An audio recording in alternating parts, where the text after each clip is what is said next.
दिन सास ने बहू से कहा, बहू, मुझे एक बात तो बता। मैं तुझे इतना डांटती हूँ, कोसती हूँ और बुरी बुरी बातें कहती हूँ, और तू पलट कर जवाब भी नहीं देती और ना ही गुस्सा करती है, बस हंसती रहती है। बहू को तो जैसे सुनाने के लिए कहानी मिल गई। कहने लगी, माँ जी, आपको एक बात बताती हूँ। जब मैं छोटी थी तो मुझे हमेशा ऐसा लगता था कि मेरी माँ मेरी सगी माँ नहीं है, क्योंकि वह मुझसे घर के सारे काम करवाती थी। कोई काम मुझसे गलत हो जाता तो मुझे डांट भी पड़ती और कभी कभी तो मार भी पड़ती। लेकिन माँ थी वह मेरी, मुझे उनसे डर लगता था, कभी कभी गुस्सा भी आ जाता, लेकिन मैंने कभी उन पर गुस्सा किया नहीं। यहाँ तक कि जब मैं कॉलेज से थकी हुई घर आती तो कुछ देर आराम करने के बाद तुरंत मुझे सारे काम करने पड़ते।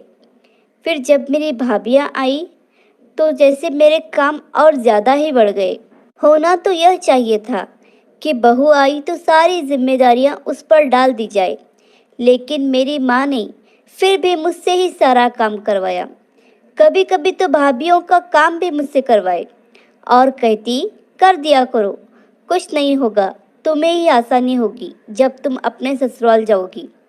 मुझे बहुत गुस्सा आता कि माँ भाभीियों का काम भी मुझसे ही करवाती हैं और उन्हें डांटती भी नहीं।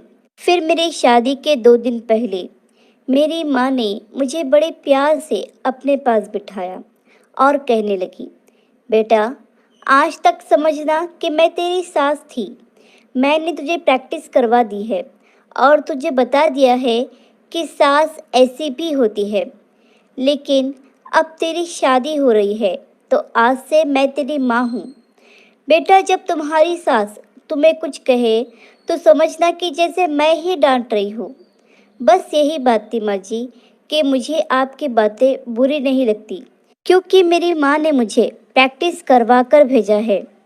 और आप तो मुझे उतना डांटते भी नहीं जितना मेरी माँ डांटा करती थी। इतना कहकर बहू हंसते हुए किचन में चली गई और सास सोचते रह गई, क्या सच में बेटियों की प्रशिक्षण ऐसे ही करना चाहिए। आशा करती हूँ कि कहानी आपको पसंद आई होगी। कहानी पसंद आई हो तो लाइक, सब्सक्राइब और शेयर।